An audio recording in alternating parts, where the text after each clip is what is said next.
प्रज्वलति परम ज्योति समम समस्तैरनंत पर्यायै दर्पणतल्लिव सकला प्रतिफलति पदार्थमालिका यत्र गुरुवः पान्तनो नित्यं ज्ञानदर्शननायका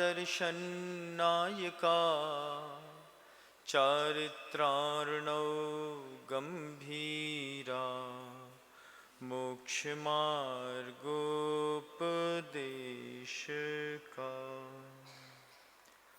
अहिंसा परमो धर्म की परम पूज्य आचार्य भगवंत गुरुदेव श्री विद्यासागर जी महाराज की, वर्तमान आचार्य परमेष्ठी गुरुदेव श्री समय सागर जी महाराज की, समस्त मुनि संघ की जय।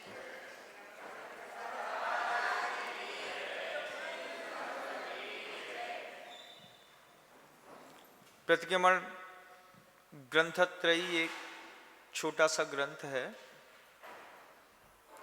उसमें आश्रय और पात्र का विवेचन है। जैसे धर्म होता है तो धर्म धर्मी के आश्रय से फलीभूत होता है। धर्म अपने आप में कुछ करने में समर्थ नहीं है। धर्म स्वयं का कोई परिवर्तन नहीं कर सकता। धर्म को अपनाने वाला जो धर्मी होता है वो धर्म को स्वीकार करता है तो परिवर्तन आता है। धर्मी में, धर्म में नहीं। अब धर्मी भी कई प्रकार के होते हैं। एक करोड़पति घर की महिला 7 प्रतिमा के व्रत ले ले, एक गांव में रहने वाली महिला 7 प्रतिमा के व्रत ले ले, एक आश्रम में रहने वाला कोई व्यक्ति 7 प्रतिमा के व्रत ले ले। तीनों के व्रत पालन करने की अपनी अलग अलग शैली होती है। धर्म तो एक है, लेकिन वो कहां पर जाकर के फलीभूत हो रहा है, उससे कई लोग धर्म की परिभाषा बदल देते हैं। कोई करोड़पति घर की महिला, उसने 7 प्रतिमा के व्रत ले लिए, तो वो प्रतिमाओं के व्रत को अपने अकॉर्डिंग चलाने की कोशिश करेगी। 7 प्रतिमा के व्रत वाला 2 समय भोजन कर सकता है कि नहीं, पानी बीच में खड़े खड़े पी लेगा, चिल्लाता रहेगा, कुछ करता रहेगा, बोल लेगा। उसको देख करके प्रतिमा का एक विचित्र स्वरूप दिखाई देता है। तो कुछ लोग परिभाषा ही बदल देते हैं। बड़े घरों के लोगों में प्रायः करके ये बात देखने में आती है कि जब वे किसी संयम की परिपालना करते हैं तो वो संयम की परिपालना सियार से भी गई बीती करते हैं। सियार ने मुनि महाराज के सामने एक संकल्प लिया था कि रात में 4 प्रकार के आहार का त्याग करता हूं। गर्मी के दिनों में शाम के समय उजाला था, लेकिन बावड़ी में नीचे उतरते वक्त उसको नीचे कहीं पर भी उजाला नहीं दिख रहा था। ऊपर दिखता था, नीचे नहीं दिखता था। और हापाधापी और असमंजस में उसने पानी नहीं पिया, प्राण त्याग दिए। उस सियार से गई बीती है आपकी जीवन शैली। आपने मुनि महाराज के सामने 4 महीने का त्याग किया किसी वस्तु का, उसमें राजमार्ग के हिसाब से चलना चाहिए था, लेकिन अंदर ही अंदर आपने एक कंडीशन अप्लाई कर ली। बाहर की छूट है, अष्टमी चतुर्दशी की छूट है, रविवार की छूट है। ये छूट अगर सियार ने ले ली होती तो सियार कभी ऐतिहासिक दस्तावेज नहीं बनता। जब आप किसी भी संकल्प को करते हैं, उस संकल्प के साथ कितनी सारी छूट लेकर के आप धर्म की पूरी परिभाषा बदल देते हैं। 3 प्रकार की विद्या आगम ग्रंथों में कही गई है। एक कुल विद्या होती है, पिता की वंश परंपरा में जहां आप पैदा होते हैं वहां पर आपको कुछ चीजें ऐसी समझाई जाती हैं, मंदिर जाने का संकल्प है या फिर अपने घर की मर्यादाएं हैं, अनुशासन है, डिसिप्लिन है, ड्रेसिंग सेंस है, ये सब चीजें आपको कुल विद्या में मिलती हैं। कुछ चीजें आप जाति विद्या से सीखते हैं। जाति विद्या का मतलब, जब आप अपनी माँ के यहाँ, मामा के यहाँ जाते हैं तो मामा के यहाँ से भी बच्चा बहुत कुछ सीखता है। विनय कैसे करी जाती है, भक्ति कैसे करी जाती है, बड़ों से बात कैसे करी जाती है, कितने प्रेम से बोला जाता है, लाड़ कैसे मिलता है, और उस पर भी मंदिर संबंधी आस्था भी पिता के घर में अलग दिखाई देती है और मामा के घर में अलग दिखाई देती है। आपने इस बात को अगर महसूस किया हो तो आपके पिता के यहाँ हो सकता है कि आपके यहाँ उस तरीके से धार्मिक सिद्धांतों का पालन नहीं करते जितने अच्छे तरीके से मामा के यहाँ करते हैं।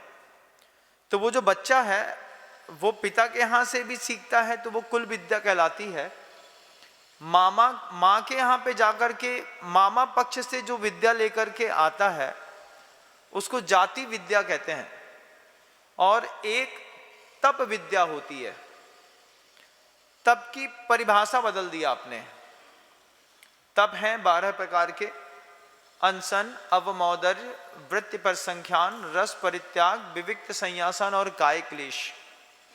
और 6 प्रकार के अंतरंग तप भी माने गए हैं: प्रायश्चित, विनय, वैयावृत्ति, स्वाध्याय, व्युत्सर्ग और ध्यान। इसमें इन 12 प्रकार के तपों के लिए हमारे मन के अंदर ऐसी धारणा है कि सिर्फ मुनि महाराज करते हैं, श्रावक नहीं करता, जबकि अणुव्रति के लिए भी ये 12 प्रकार के व्रत कहे गए हैं।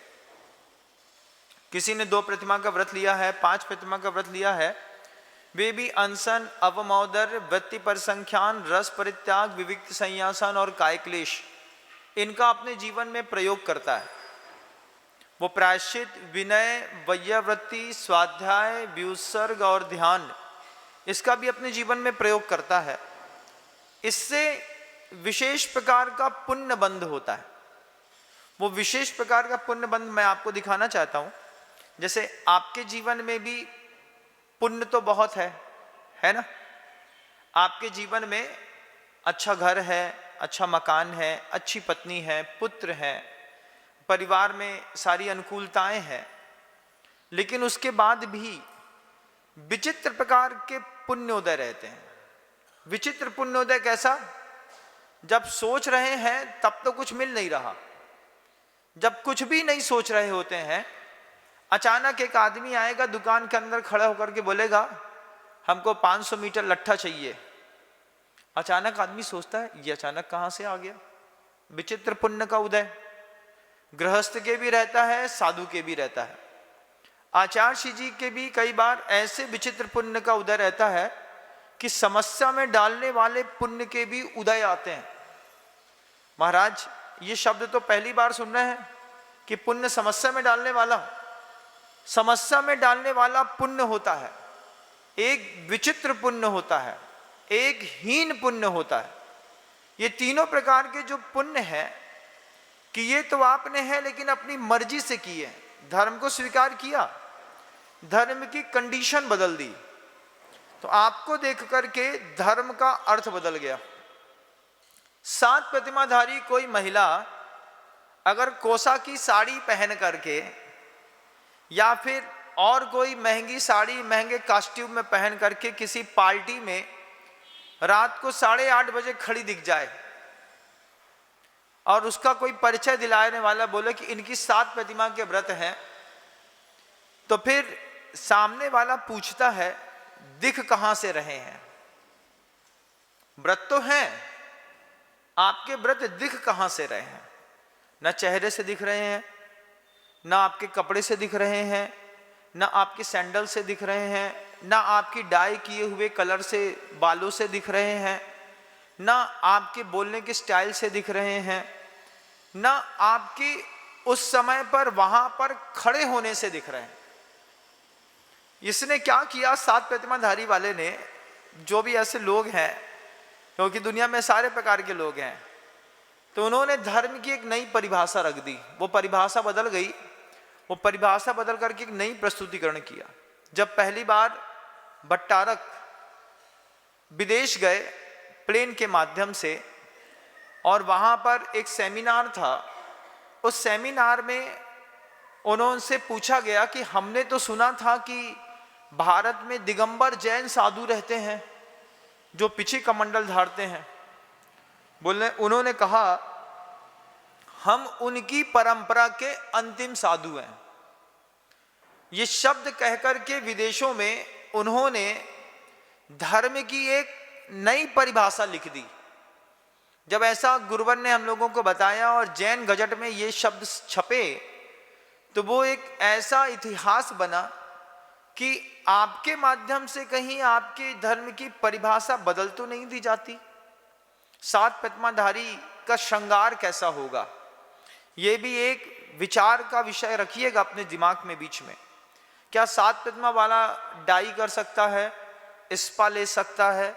क्या 7 प्रतिमा 2 प्रतिमा के धारी जो जीव होते हैं वो पार्लर में जाकर के पार्लर के जितने भी उपयोग हैं उनको कर सकता है क्या?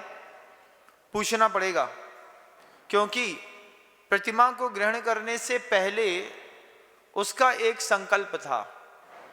मोह तिमराप हरणे दर्शन लाभात अवाप्त संज्ञानः रागत द्वेष निवृत्तै चरणम प्रतिबद्धते साधु। वह सज्जन पुरुष अपने राग और द्वेष की निवृत्ति करने के लिए चारित्र के मार्ग में अनुव्रतों को स्वीकार किया और दोपहर में 1:30 बजे पार्लर में जाकर के बैठ गया। शाम को 4:30-5 बजे 5 प्रतिमा 2 प्रतिमाधारी कोई महिला अगर पार्लर से निकल रही है, घर में आ रही है, और फिर उसका ये कहना कि अरे हो तो सब चलता है, ये कह करके आपने प्रतिमा का स्वरूप बदल दिया। गुरुवर कहते थे उपसर्गे धात्वर्थो बलाद अन्यत्र नीयते आहार विहार परिहार संहार उपहारवत। किसी भी धर्म में या धर्मी में अलग तरीके का उपसर्ग रख दिया जाए तो उपसर्गे धात्वर्थो बलाद अन्यत्र नीयते। उपसर्ग लगा देने के कारण धातु का जो अर्थ होता है वो बलात् बलपूर्वक कुछ का कुछ निकाल दिया जाता है। अब जैसे शब्द है उसमें आहार है, हार शब्द ले लिया अपन ने, उसमें आ लगा दिया तो आहार होगा, वी लगा दिया तो विहार होगा, संग लगा दिया तो संहार होगा, परि लगा दिया तो परिहार हो गया। तो सबके अर्थ बदल गए कि नहीं बदल गए? ऐसी धर्म है। एक धर्म गुरुदेव पालन कर रहे हैं, एक धर्म गुरुदेव श्री समय सागर जी महाराज जी पालन कर रहे हैं, एक धर्म मैं पालन कर रहा हूं, एक धर्म आप पालन कर रहे हैं। लेकिन सबसे ज्यादा पकड़ आपकी है, क्योंकि साधु सीमित स्थान पर बैठ करके धार्मिक क्रियाएं करता है, लेकिन वो जो श्रावक होता है वो कहीं भी जाकर के अपने धर्म का झंडा गाड़ता है। अब आपने 7 प्रतिमा के व्रत लेकर के पार्लर में गए, पार्लर में जाने के बाद बड़ी दुकान में जाकर के टसर कोसा सिल्क की बढ़िया साड़ियां खरीदी, उसमें अच्छा बालों वाला स्पा कराया, 9 to 5 लगा करके 7 कोट की मुंह में दीवालें खड़ी करी, लिपस्टिक लगाई, और उसके बाद पार्टी में शाम को 7:30 बजे जाकर के खड़े हो गए। वहां पर आपको आइडेंटिफाई किया जा रहा है कि आपकी आचार्य विद्यासागर जी महाराज जी से 7 प्रतिमा के व्रत है। क्या आपने धर्म की परिभाषा नहीं बदल दी? बदल दी। इस बदली हुई परिभाषा का जनमानस पर बहुत विकृत प्रभाव पड़ता है, और जब वो आपकी इस तरीके की बदली हुई परिभाषा को देखता है तो वो सीखता है इस बात को कि हो सकता है इस तरीके का भी धर्म किया जाता हो। एक दूसरा 7 प्रतिमाधारी किसी गांव में बैठा है,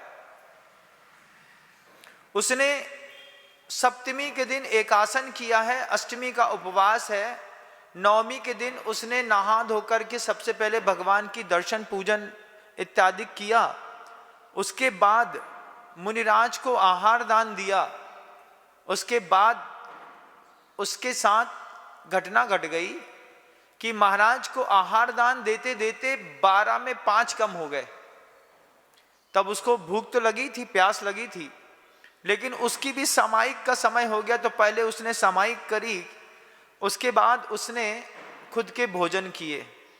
गांव में मध्यम वर्गीय परिवारों की 7 प्रतिमाएं जितनी सुंदरता के साथ पलती हैं, अमीर लोग प्रतिमा का स्वरूप बदल देते हैं। वे गाड़ी में बैठे बैठे खा भी लेते हैं, पी भी लेते हैं। उनकी सामायिक भी विचित्र प्रकार की होती है। सोने हीरे की एक माला गले से निकालेंगे, गाड़ी में चलते चलते माला फेर लेंगे, उनकी सामायिक हो गई। ये स्वरूप परिवर्तन का अधिकार आपको नहीं है। अगर आप करते हैं अपनी मर्जी से, फिर विचित्र प्रकार का पुण्य बंध होगा, कुछ हीन प्रकार का पुण्य बंध होगा। तो जब वो विचित्र प्रकार का कुछ समस्या में डालने वाला पुण्य बंध होगा। आचार्य भगवंत के जीवन में समस्या में डालने वाला पुण्य बंधा हुआ था बंधुओं। गुरुदेव आहार में जब कभी भी जाते, टीन शेड रहता था, प्राय करके तीर्थ क्षेत्रों में गुरुवार का चातुर्मास होता था, और गुरुदेव जब टीन शेड में जाते, गर्मी के दिनों में 200-200 आदमी टीन शेड में घुस करके उनके शरीर से विशेष प्रकार की कोई ना कोई तीव्र गंध आती रहती। फिर हड़बड़ी में जैसे गुरुदेव खड़े होते, वैसे ही लोग हड़बड़ी में उनकी अंजलि में कूंदते, आहार देते, अपने आप को धन्य मानते, लेकिन उस महापुरुष का ढंग से आहार नहीं हो पाता। शुरुआत में जब मैं गुरुदेव की ऐसी प्रभावना देखता था, तो मुझे ऐसा लगता था आचार्य श्री कितने प्रभावक हैं, गुरुदेव कितने जबरदस्त हैं। 200-200, 400-400 लोग उनको चाहते हैं आहार दान देना। इतनी भीड़, रस्सा कसी, कभी बार तो टीनी गिर जाते थे। आचार्य से मुस्कुराते रहते थे, पसीना बहता रहता था, आहार कर लेते थे, सफोकेशन रहता था। टीन से बाहर निकलते थे तो कहते थे देखो कितनी अच्छी वायु आ रही है, वहां पर तो प्राण वायु ही नहीं मिलती। आज अपने साथ अनुभव करता हूं, जब सफोकेशन वाले एरिया में बहुत सारे लोग एक साथ खड़े हो जाते हैं, पसीना बह रहा होता है, आकुलता हो रही होती है, तो अब सोचता हूं कि गुरुदेव का वो पुण्य वास्तव में पुण्य नहीं था, समस्या पैदा करने वाला पुण्य था। आचार्य श्री जी से कहा कि आपका पुण्य तो आपको खाने भी नहीं देता। बोले आप लोग समझ नहीं रहे हैं, ऐसे पुण्य तुम लोग करना मत, सही और सात्विक पुण्य करना। दूसरा, उनका कभी आपने घुटना नहीं देखा हो। हमने गुरु जी के घुटने में कई बार बीटाडीन लगाई, वो भी क्या है, समस्या में डालने वाला पुण्य। आचार्य महाराज बैठे हैं, आदमी वहां से दौड़ करके आया, गुरुदेव गुरुदेव गुरुदेव गुरुदेव गुरुदेव गुरुदेव गुरुदेव गुरुदेव गुरुदेव करके आया और नाखून सीधे घुटने में लगाए। लोगों के नाखून के निशान आचार्य श्री के घुटने पर 1-2 नहीं, सैकड़ों की संख्या में देखे हम लोगों ने। आचार्य श्री के घुटने में नाखून लगा रहता था, खून बहता रहता था, तो हम लोग समझ जाते थे कोई ना कोई नाखून लगा गया। मुस्कुराते रहते थे गुरुजी, फिर जाते उसको डिटॉल से साफ कर दिया, बीटाडीन लगा दी, 1-2 दिन लगा, फिर घाव में घाव हो गया, फिर घाव में घाव हो गया, वो होता रहता था। समस्या में डालने वाला पुण्य, साधु परमेष्ठी का समस्या में डालने वाला पुण्य। जब मैंने मढ़िया जी में देखा, गुरुजी आहार करके आए और जैसे सुनामी लहर आती है, ऐसे आदमी के लहर के बीच में फंस गए। गर्मी का दिन, धूल उड़ रही, उसमें चारों तरफ से आदमी उनको घेर के खड़ा, कहीं जाने नहीं दे रहा। समस्या में डालने वाला पुण्य। अंतिम समय पर गुरुदेव का जब डोली उठी, उस डोली में भी समस्या पैदा करने वाला पुण्य। डोली इधर जाए कि इधर जाए, इधर जाए कि इधर जाए। इतने समस्या में डालने वाला पुण्य आपका भी है। समस्या में डालने वाला पुण्य कैसा है? समस्या में डालने वाला पुण्य है, घर के अंदर पैसा तो इफरात है, लेकिन वक्त में आपको एक कप दूध भी नहीं मिलता। जो आप सोचते हैं वो आपको आपके घर में नहीं मिलता होगा, उसके लिए भिखारी बनना पड़ता है। कई बार मान गलित होता होगा, कई बार गुस्सा आती होगी। आप मालिक हैं, आपके घर में सब है, लेकिन आपको बिना मांगे कुछ नहीं मिलता। मांगना पड़ता है, भैया 2 रोटी दे दो, तब वो रोटी देगी। दूध ले आओ, पानी ले आओ, चाय ले आओ। कोई समझता नहीं है आपको। इसमें कहते हैं आपका जो पुण्य है वो समस्या में डालने वाला हो गया। उसके बाद मुनिराज आ जाए तो एक और बड़ी समस्या है। महाराज आ गए हैं तो पैसा खर्चा कराएंगे, ये भी बड़ी समस्या है। तो कई तो पैसा वाले आते ही नहीं, वो अपने घर में ही बैठे, उनको वहीं से हमारा आशीर्वाद है, बहुत अच्छी बात है तुम वहीं पे बैठे हो, लेकिन उनकी समस्याएं खत्म नहीं होंगी। मैं नहीं आऊंगा तो इनकम टैक्स वाला आएगा, एक खोखा देना पड़ता है झोले के नीचे से, और फिर बड़ी होटलों से खाना खिलाना पड़ता है, जी हुजूरी सलाम ठोकना पड़ता है उनके सामने। और उसके बाद जब कभी वो ऑफिस में बुला लें, yes sir yes sir yes sir करते हुए पहुंचना पड़ता है। समस्या में डालने वाला पुण्य आपका भी हो सकता है। गृहस्थों में देखिएगा, सारा वैभव होने के बाद समस्या में डालने वाला पुण्य।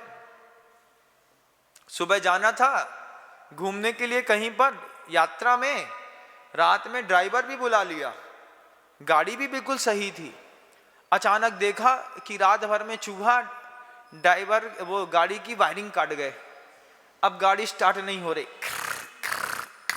स्टार्ट ही नहीं हो रही। अब समस्या में डालने वाला पुण्य।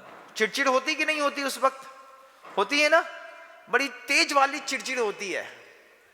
तो पूछो आगम ग्रंथों से कि जब हमारे पास सब है तो वक्त पर हमको क्यों नहीं मिलता? आपने धर्म को स्वीकार तो किया होगा, लेकिन धर्म को स्वीकार करने के बाद मन मर्जी के धर्म का पालन किया। जैसे 7 प्रतिमाधारी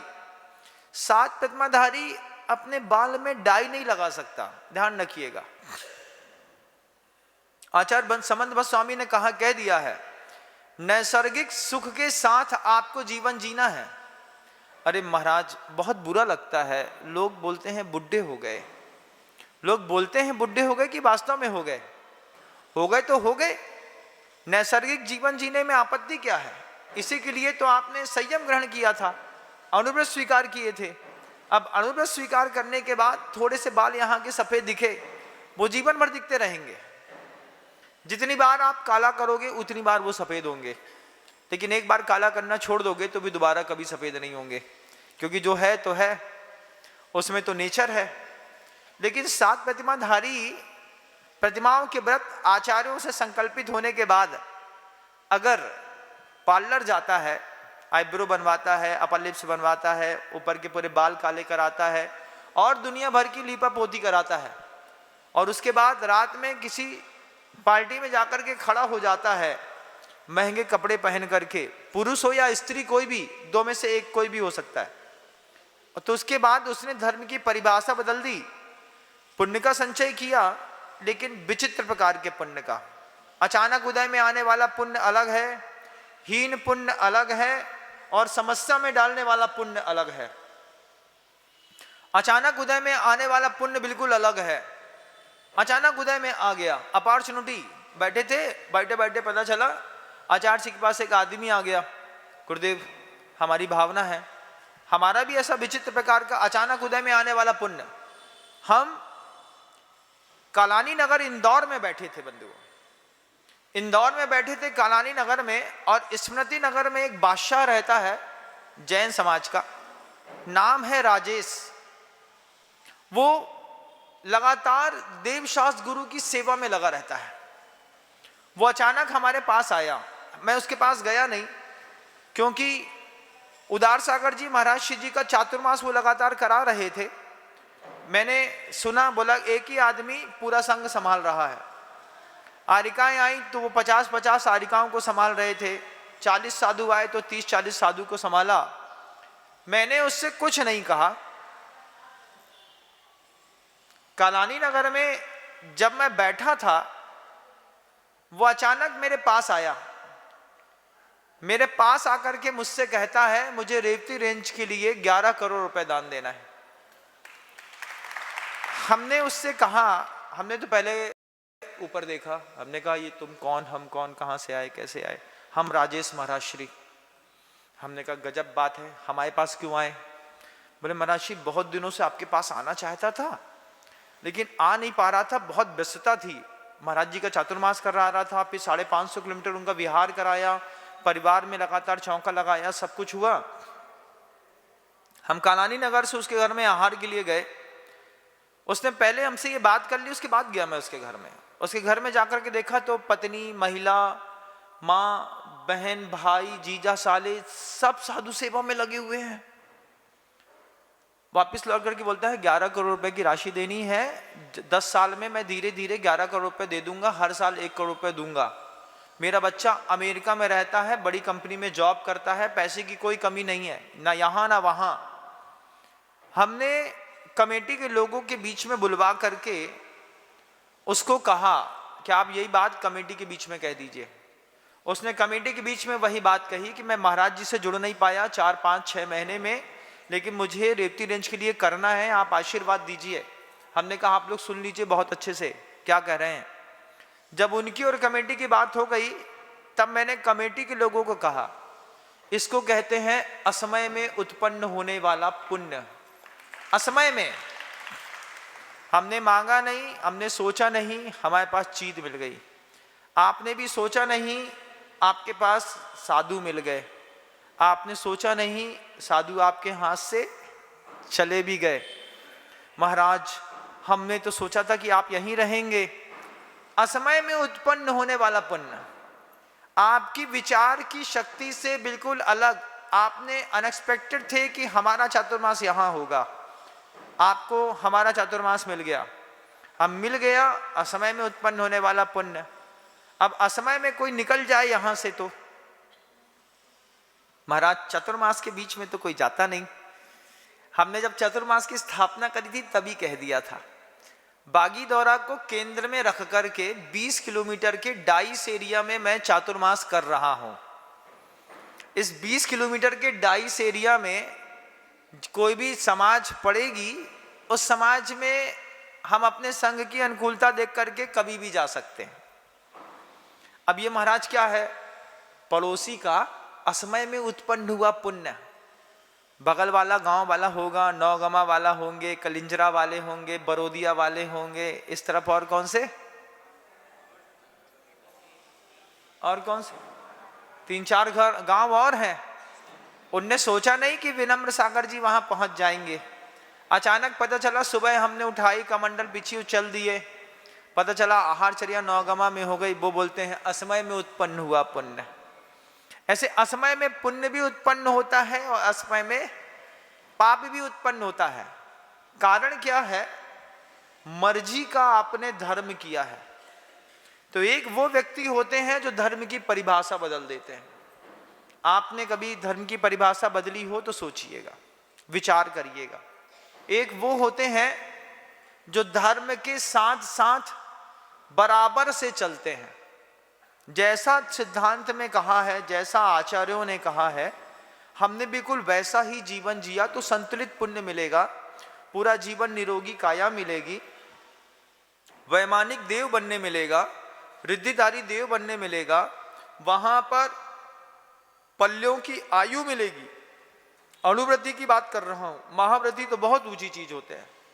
अणुवृद्धि के लिए कह रहा हूं इस बात को कि एक अणुवृद्धि अपना मरने के बाद वैमानिक देव बनता है, वैमानिक देव बनता है, रिद्धिधारी देव बनता है, पल्यों की आयु भोगता है, अगर विधिवत उसने धर्म का पालन किया है तो।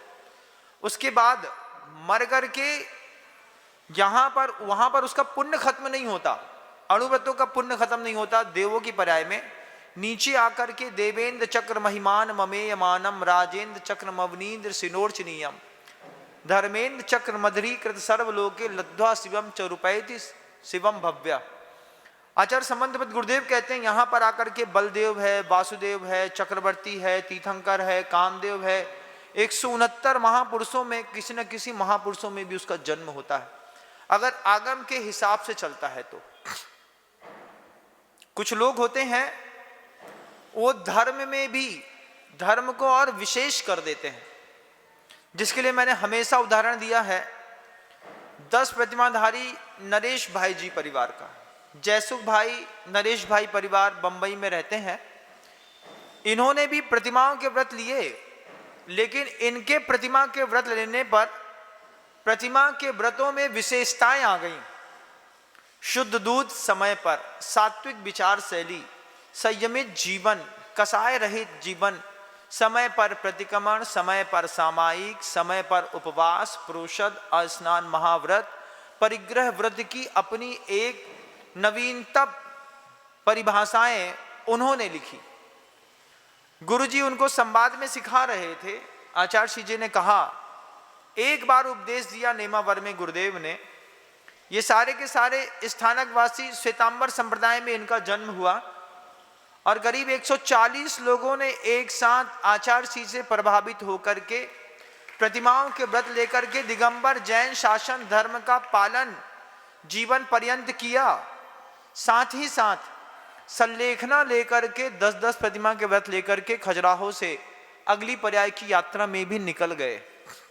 इन्होंने धर्म को विशेष कर दिया। धर्म तो वही था जो एक लेविस लाइफ जीने वाला व्यक्ति पाल रहा है, जो एक साधारण परिवार पाल रहा है, जो एक स्थानकवासी श्वेतांबरों से दिगंबरों में आकर के पाल रहे हैं। लेकिन उदाहरण विशेषता वाला धर्म तीसरे का दिया जा रहा है। आप कभी कल्पना करिए, आप धर्म का पालन करते हैं, लेकिन आपका उदाहरण मैं क्यों नहीं देता? या तो आप मेरे दिमाग तक आ नहीं पाए, या आपने कभी इस स्तर के धर्म का पालन नहीं किया। आचार्य भगवंत ने जब ये पूरे जयसुख भाई नरेश भाई वाला पूरा परिवार, इनके साथी साधर्मी और भी श्वेतांबर स्थानकवासी एक साथ नेमावर में गुरुदेव के दर्शनार्थ पधारे। आचार्य श्री जी ने आधे घंटे का एक उद्बोधन दिया। गुरुदेव ने कहा कि प्रतिमाओं के व्रत के साथ परिग्रह परिमाण का एक व्रत होता है। हाँ महाराज, परिग्रह परिमाण का व्रत होता है। उस परिग्रह परिमाण व्रत के कुछ अतिचार जो जैन शासन में आगम ग्रंथों में लिखे हैं, आपकी दृष्टि उस पर गई कि नहीं गई? तो सब शांत होकर के बैठ गए। नरेश भाई मुस्कुरा रहे थे। नरेश भाई ने हाथ जोड़ करके गुरुदेव से कहा, बहुत सारे भव्य लोग खड़े हैं, अगर आप इसका वर्णन कर दे तो हम सब पर बहुत उपकार होगा। और जब गुरुदेव ने उनकी मृदु मंद कसाय के साथ जब उनका निवेदन सुना, तो गुरुदेव प्रतिमाधारियों के लिए उद्बोधन दे रहे हैं।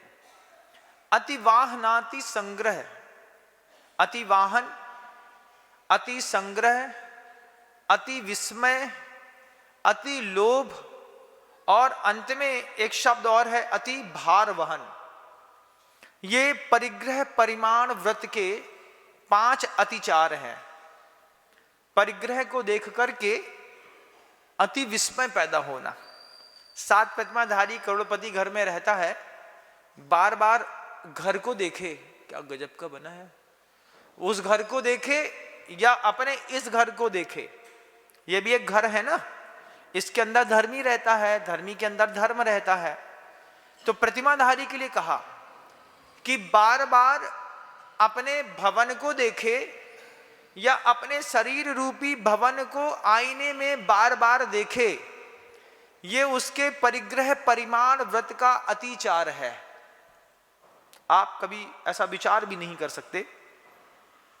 गृहस्थ होकर के कुछ प्रतिमाधारी संकल्पित हैं, चेहरा नहीं देखते आईने पर। क्यों? उससे महाराज कषाय बढ़ती है, उससे अंदर ही अंदर मान बढ़ता है, और एक प्रतिमाधारी ऐसे हैं कि बिना आईने के उनकी कंघी नहीं होती। जब तक वो कंघी आईना के सामने खड़े ना हो जाएं, पार्लर में ना चले जाएं, तो एक पार्लर वाले प्रतिमाधारी हैं, एक ऐसे भी प्रतिमाधारी हैं जो आईना ही नहीं देखते। दोनों प्रतिमाधारी में दूसरे प्रतिमाधारी ने क्या धर्म का पालन करके धर्म को विशेष नहीं कर दिया, विशेष कर दिया। आप ऐसा संकल्प ले सकते हैं, 4 महीने का पहले प्रयोग करके देखिए। उसको शुरुआत करिए अष्टमी चतुर्दशी से। अष्टमी चतुर्दशी आईना देखने का त्याग करता हूं। महाराज ऐसा होता है क्या? हो सकता है। जब मान लो मेरे चेहरे में कोई दाग लग जाएगा तो शावक मुझे देखता है तो बोल देता है, महाराज जी यहाँ पे कुछ छपा हुआ है, या तो मैं हटा लेता हूं या वो हटा देता है। आप फिर जैसे हैं तो वैसे हैं, उसमें क्या बात हो गई। अब जरूरी थोड़ी है कि सब लीपा पोती के साथ ही, जब तक आर्टिस्ट पूरा मेकअप नहीं कर देगा तब तक साहब कैमरा के सामने नहीं आएंगे। हीरो है क्या? साधु है, जैसा है तो है, उसमें क्या बात हो गई।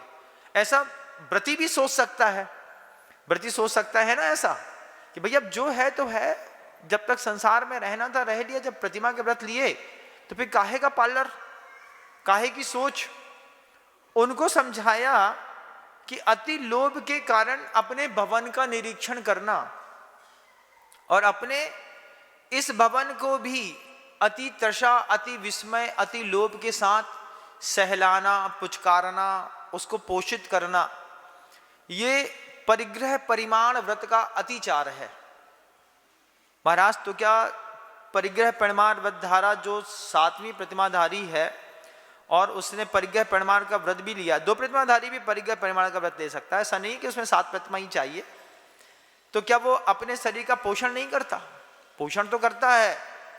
अत्यासक्ति के साथ राग भाव से अपने शरीर पर अपना हाथ भी नहीं फेरता है। ये बात उनको बताई, कभी महसूस करिएगा। किसी साधु को छुएंगे तब आप इस बात को महसूस कर पाएंगे। साधु को छूने पर कई बार बिल्कुल चिकनी काया दिखती है, कई बार नैसर्गिक हो सकती है, कई बार वह चिकनी काया कुछ लगाने पर दिख सकती है। कई बार आपने देखा होगा साधु के शरीर पर बहुत सारे dot dot dots dot dots दिखते रहते हैं। उसमें वो डॉट्स तब बनते हैं जब साधु भी अपना हाथ भी अपने शरीर पे नहीं फेरता, तो रोम एक एक खड़े खड़े खड़े खड़े खड़े खड़े रोम दिख रहे होंगे। आपको देखने में लगेगा क्या कैसे विचित्र से दिख रहे हैं, लेकिन वास्तव में वो साधना का एक ऐसा रंग है जो उनकी देह पर दिखाई देता है। क्या है?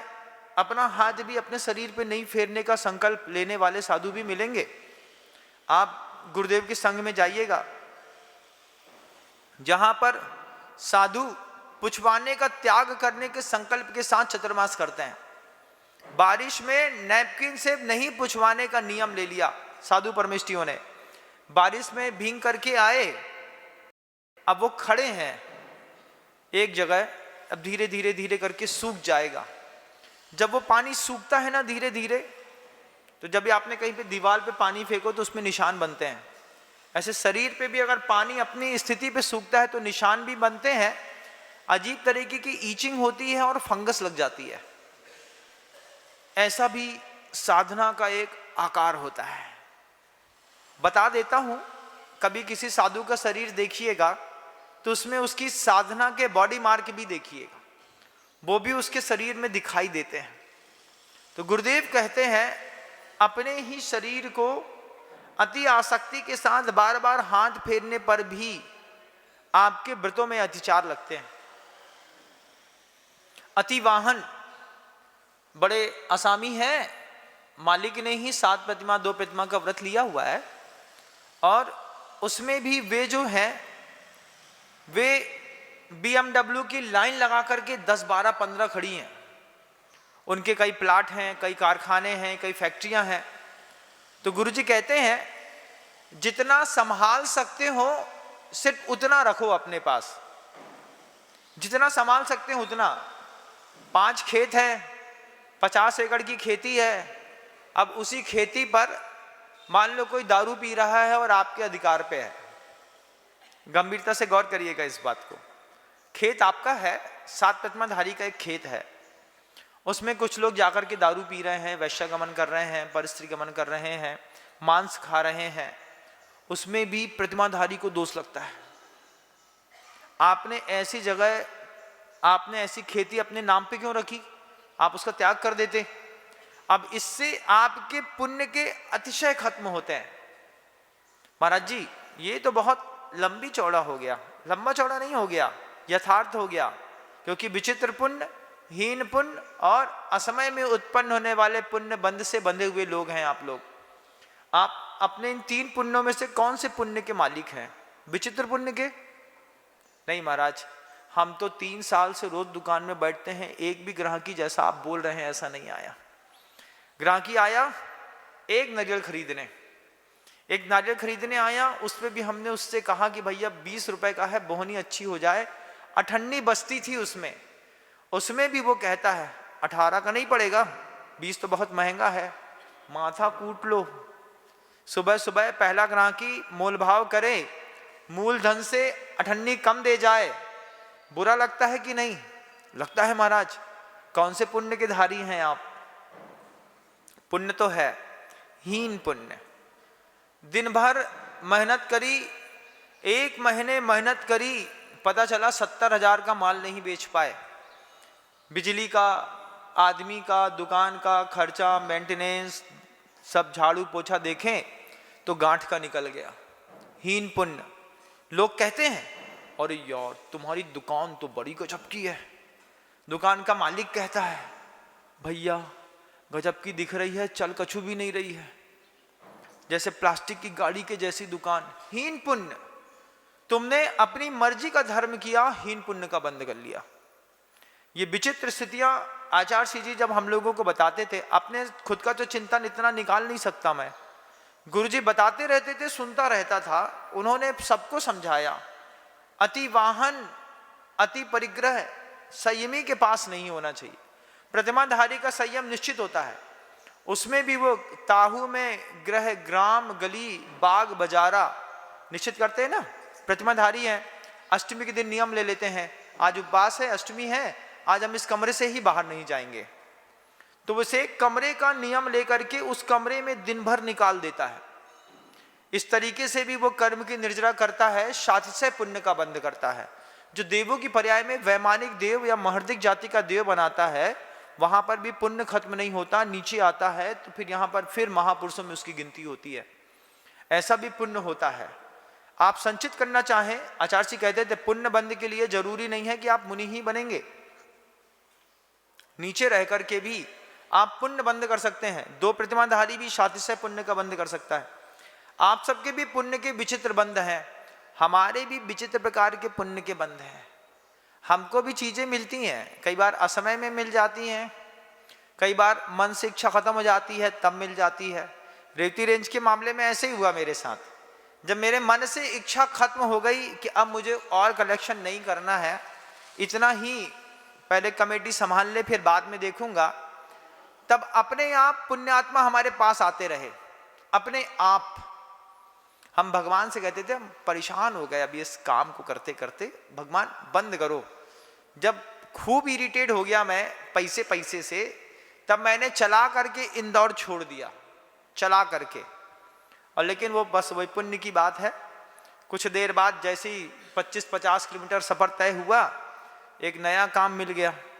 उस नए काम में फिर वही बातें शुरू, वहां से कुछ काम विश्राम मिला, फिर एक नया काम मिल गया बागी दौरा में, फिर वही बातें शुरू।